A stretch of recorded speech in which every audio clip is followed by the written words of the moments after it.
कृष्णम वंदे जगत गुरुम। जय श्री कृष्ण। राधे राधे दोस्तों, आप परम सौभाग्यशाली हैं कि आपने इस चैनल को देखने के लिए खोला, और उससे भी ज़्यादा सौभाग्यशाली और ईश्वर की कृपा के पात्र होंगे यदि आप अंत तक जाते हैं, अन्यथा इसको आप खोलते ही बंद करने की सोचेंगे, क्योंकि हर व्यक्ति का धर्म के प्रति प्रेम नहीं हो सकता, यह संभव भी नहीं है। तो आइए शुरू करते हैं। श्रीमद् भागवत गीता के 17वें अध्याय का महात्म्य, जीवन यात्रा के अनमोल रत्न। श्री महादेव जी कहते हैं, पार्वती 16वें अध्याय का महात्म्य बतलाया गया, अब 17वें अध्याय की अनंत महिमा श्रवण करो। राजा खड़गवाओं के पुत्र का दुशासन नामक एक नौकर था। वह बड़ी खोटी बुद्धि का मनुष्य था। एक बार वह मांडलिक राजकुमारों के साथ बहुत धन की बाजी लगाकर हाथी पर चढ़ा, और कुछ ही कदम आगे जाने पर वह लोगों के मना करने पर भी वह मूढ़ हाथी के प्रति जोर जोर से कठोर शब्द करने लगा। उसकी आवाज़ सुनकर हाथी क्रोध से अंधा हो गया, और दुशासन पैर फिसल जाने के कारण पृथ्वी पर गिर पड़ा। दुशासन को गिरकर कुछ कुछ उच्छ्वास लेते देख काल के समान निरंकुश हाथी ने क्रोध में भरकर उसे ऊपर फेंक दिया। ऊपर से गिरते ही उसके प्राण निकल गए। इस प्रकार कालवश मृत्यु को प्राप्त होने के बाद उसे हाथी की योनि मिली, और सिंगल द्वीप के महाराज के यहाँ उसने अपना बहुत समय व्यतीत किया। सिंगल द्वीप के राजा की महाराज खड़गवाओं से बड़ी मैत्री थी, अतः उन्होंने जल के मार्ग से उस हाथी को मित्र की प्रसन्नता के लिए भेज दिया।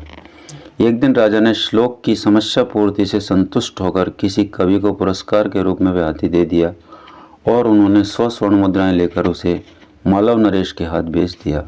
कुछ काल व्यतीत होने पर वह हाथी यत्नपूर्वक पालित होने पर भी असाध्य ज्वर से ग्रस्त होकर मरणासन्न हो गया।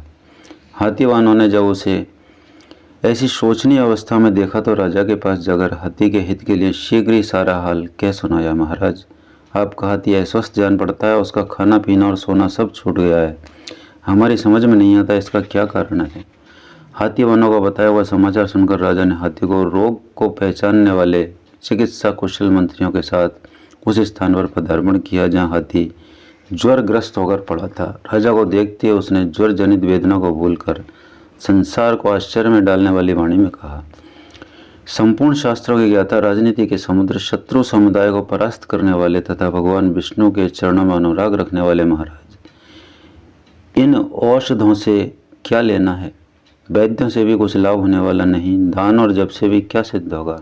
आप कृपा करके गीता के 17वें अध्याय का पाठ करने वाले किसी ब्राह्मण को बुलवाइए।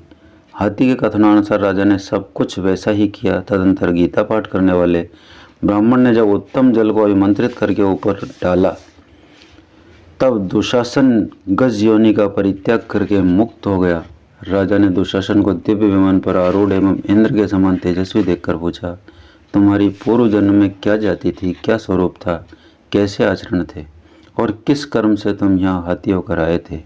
ये सारी बातें मुझे बताओ। राजा के इस प्रकार पूछने पर संकट से छूटे हुए दुशासन ने विमान पर बैठे स्थिरता के साथ अपना पूर्व जन्म का उपयुक्त समाचार यथावत कह सुनाया। तत्पश्चात नरश्रेष्ठ मालव नरेश भी गीता के 17वें अध्याय का पाठ करने लगे। इससे थोड़े ही समय में उनकी मुक्ति हो गई। बोलो वासुदेव भगवान की जय। श्री कृष्ण गोविंद हरे मुरारे, हे नाथ नारायण वासुदेवा। श्री कृष्ण गोविंद हरे मुरारे, हे नाथ नारायण वासुदेवा। श्री कृष्ण गोविंद हरे मुरारे, हे नाथ नारायण वासुदेवा।